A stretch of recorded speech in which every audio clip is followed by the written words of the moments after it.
وزیر اعظم لیاقت علی خان 16 اکتوبر 1951 کو شہادت سے آج تک مملکت سیاسی عدم استحکام کی دلدل میں ہے۔ 72 سال سے سیاسی عدم استحکام مملکت کی شعلیں ہلا چکا ہے۔ مملکت خدا داد کی سخت جانی نہ پوچھ کہ تب سے قائم دائم ہے۔ 1971 میں ملک دو لخت ہوا، سبق کیا سیکھتے؟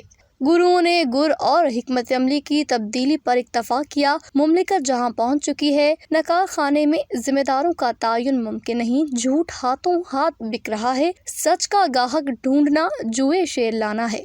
پچھلی ایک دہائی میں عدلیہ نئے پریکٹس اینڈ پروسیجر نظام کے تحت اسٹیبلشمنٹ کے زیر استعمال رہی۔ ریاست پاکستان کے خلاف جرائم میں عدالتی نظام برابر شریک رہا۔ ان 10 برسوں کا اینڈ بینیفیشری عمران خان ہی واردات میں شریک رہا۔ آج کل عدلیہ اپنی کمی بیشی کا بوجھ اسٹیبلشمنٹ کے مضبوط کندھوں پر ڈال رہی ہے۔ 6 ججز نے چیف جسٹس آف پاکستان کو 6 ہفتے پہلے ایک خط ارسال کیا۔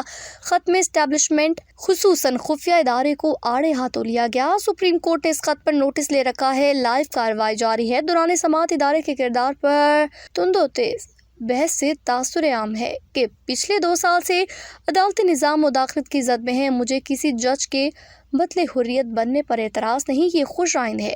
غرض ایسے بطل حریتوں سے جو سارا عرصہ اسٹیبلشمنٹ کے زیر استعمال تھے، دیرائے درست آئے۔ ضرورت عملاً ناممکن ہے کہ آپ نظام میں دہائیوں سے گھسے جن خصوصاً 2014 سے ریاست سے کھلواڑ کرنے والے کرداروں سے صرف نظر بھی کریں، جبکہ پچھلے 2 سال کے حساب کتاب میں سربکف نظر آئیں۔ پچھلے 10 سال کی مثال ایسے ہی جیسے ایک 10 منزلہ عمارت کی 2014 میں ٹیڑھی بنیاد رکھی جائے، 9ویں 10ویں منزل کو تو سیدھا کرنے میں دلچسپی ہو، جبکہ 8 ٹیڑھی منزلوں سے چشم پوشی رہے۔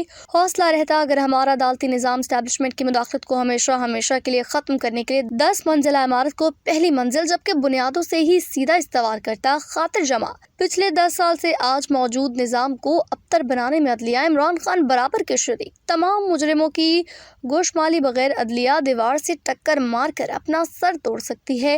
حاصل حصول خرابی ہی رہنا ہے۔ 6 ججز کا خط یقیناً کسی سیاسی یا دنیاوی منفعت کے لیے نہیں بلکہ خالصتاً عدالتی نظام کو بیرونی دباؤ سے نکالنا ہے۔ سپریم کورٹ کے پاس سنہری موقع کہ پچھلے 10 سال کی غلطیوں کو درست کر لے۔ 6 ججز کا خط 11 پیراگراف پر مشتمل۔ پہلے پیراگراف میں خط لکھنے کی وجہ پیراگراف نمبر 2 تا 5 7 میں 7 کا متن جسٹس شوکت صدیقی بنام فیڈریشن سے متعلق جو خط کی وجہ وجود ہے۔ Paragraph number 6 Imran Khan case کا حوالہ اور پیراگراف نمبر 8 تا 11 عمومی استدعا ہے۔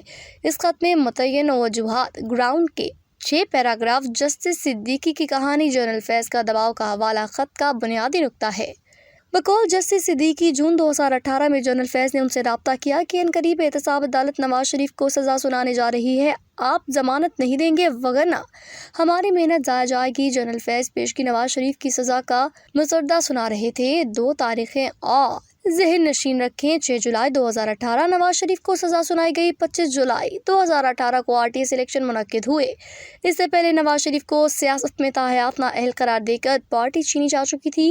مؤدبانہ گزارش اگر جسٹس صدیقی کیس اس خط کی بنیاد ہے تو 2014 تا 2018 میں جھانکے بغیر انصاف کے تقاضے ہرگز پورے نہیں ہوں گے۔ ایسا تاثر عام کیوں کہ سپریم کورٹ کی دلچسپی محض پچھلے 2 سال کے معاملات ہیں۔ نواز شریف کو زور زبردستی سیاست سے باہر رکھنا، عمران خان کی حکومت کا خاتمہ، الیکشن 2018 اور الیکشن 2024 میں عدلیہ اور اسٹیبلشمنٹ کے کردار کا ناپ تول کیے بغیر صحیح حاصل، مزید خرابی کو ہوا ملنی ہے۔ پچھلے 10 سال کا احاطہ ہوگا تو فحکم بین الناس بحق کے تقاضے پورے ہوں گے۔ کل کا دن اہم۔ فیصل وابڈا، طلال چودھری اور کامران ٹیسوری کی رضاکارانہ پریس کانفرنس اسٹیبلشمنٹ کی طرف سے ایک مؤثر پیغام بھیجنا تھا۔ حاصل الکلام اتنا، ادارے ایک دوسرے کے آمنے سامنے آ چکے ہیں۔ 2014 سے سیاسی عدم استحکام کے بوئے بیج پکی فصل کٹنے کے لیے تیار ہے۔ فیصل وابڈا کی للکار میں پیغام واضح کہ کسی ادارے کو یہ حق نہیں کہ دوسرے ادارے کو بے وقت کرے اور خود کو رفعت بخشے۔ کیا گھمسان کا رن پڑنے کو ہے، سیٹی بچ چکی ہے، میدان سج چکا ہے، اب تو ہونی نے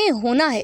عمران خان پارٹی نجی محفلوں میں اور سوشل میڈیا پر واشگاف اعلان فرما رہی ہے کہ پاکستان سے پہلے عمران خان نہیں تو پاکستان نہیں۔ حکومت کا مفاد کے ریاست کو کیسے بچایا جائے، موجودہ نظام کو کیسے کھینچا جائے، خدشہ ہے کہ تدبر حکمت کی غیر موجودگی مملکت کو کسی ایمرجنسی یا غیر معمولی بحران سے دوچار گزار نہ کر دے۔ کیا وہ بدقسمت تاریخ دن سر پر آن کھڑا ہے جس کی پیشن گوئیاں اور کیا سرائیاں جاری و ساری تھی۔ مملکت باقی تو ہم باقی، مملکت فنا تو قوم با جماعت فنا، رحم یا اللہ رحم۔